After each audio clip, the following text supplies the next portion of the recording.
Good day thinkers, thought leaders, progressives, and dreamers. I'm Craig the Writer Stewart, and this is So Much to Say YouTube TV. These are my thoughts, in my voice, on black shit, white shit, gay shit, and everything in between. Now, So Much to Say YouTube TV is the place that you come to learn and grow. So go ahead and hit the like button, the share button, and the subscribe button. And turn on that little bell so that you get a notification every single time that I go live or I upload something new. Now sit back, relax, and enjoy the show. You went to the housing project where you grew up? Yeah, and my son. Wait, come over this way. My son is 16, and they were quiet, right? We were walking around, and my son said, he was probably 12 or 13. He said, "Were you happy here?" Ooh. So she took her kids to the housing project when she grew up, and your son said, "Were you happy here?" And I said, "Yes." And he said, "Oh." Like he was surprised. Right. Because that's not because to him, that's not his life. No, it was not. I'm sure it was depressing looking to him. Hey, Sage. Hey. We had to connect to the Wi-Fi. What were you saying, though? Do you remember what you were saying?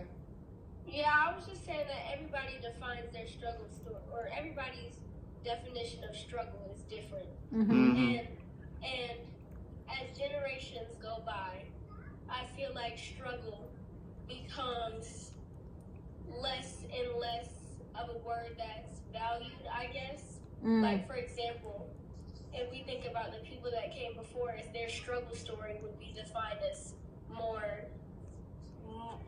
more labor and labor intensive. Like slaves, yeah. Like, if they were to look at our life now, they would think that this is paradise. Yeah, you're so right, yeah. Now but struggles differentiate over time.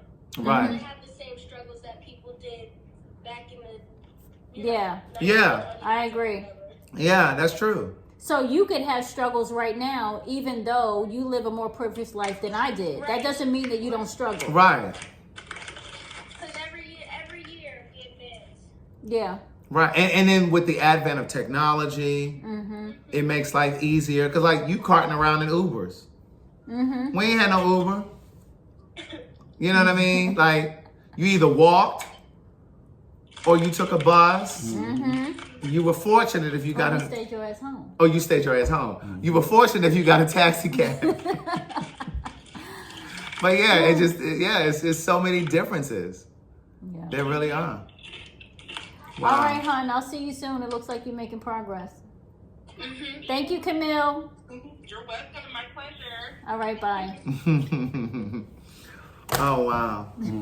That's crazy, though. It really is. I agree with her, though. I do. Struggle is That's relative. Tanika's oldest daughter. Yeah. She has 3 kids. She has one boy 15, and 2 girls. But struggle is relative. It is. Because the struggle that we had, not him, but the struggle Not him.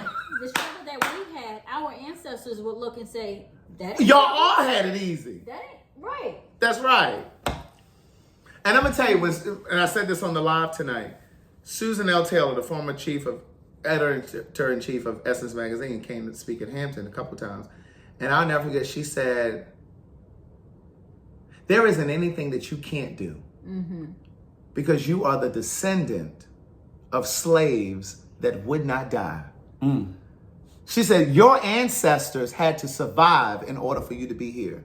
She said they made it through the Triangle Trade Route. So that meant they were on a slave ship for months at a time. They left Africa to Europe and then to the New World, aka the United States. For days and months. Months at a time. She said they were shackled and bound in a ship. Unfathomable conditions. Weather, hot, raining, storms, people sick, vomiting. You chained up to somebody. You in the same position, chained up, and you vomiting, diarrhea, urine, people dying from all that kind of stuff. And she said it was to the point that slaves would sometimes jump over the ship. That's right.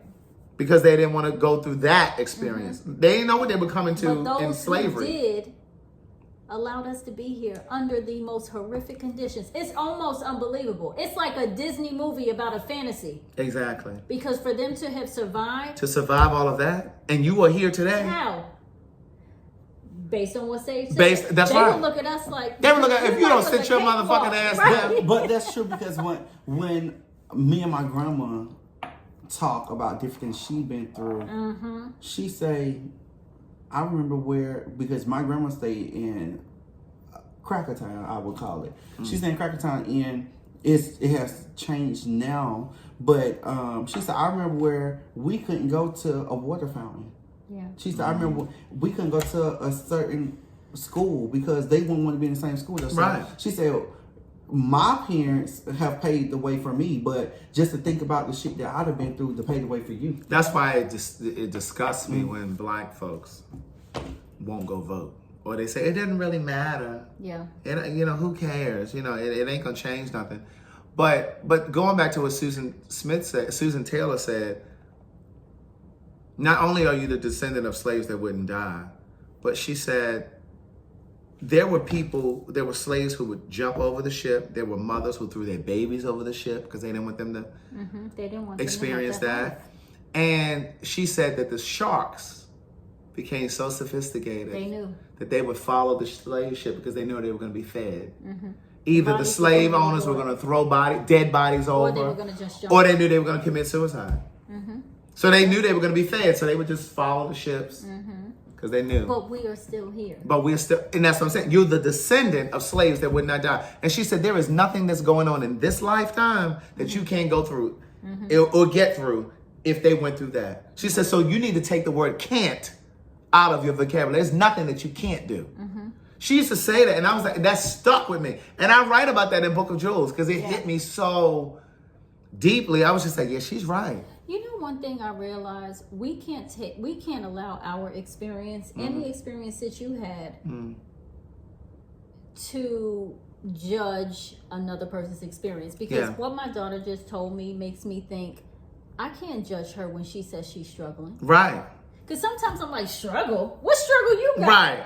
But she does have her own struggle based on her reality and her experience. And it's not fair for me to judge her. To because minimize. Mine was more Yeah. harsh. Because based on what we're saying, our ancestors would say, You ain't gonna- you guys had it good. What are Right. you talking about? And so I have to recognize her struggle from her perspective Yeah. and her reality and not judge and say, you got it good. Yeah.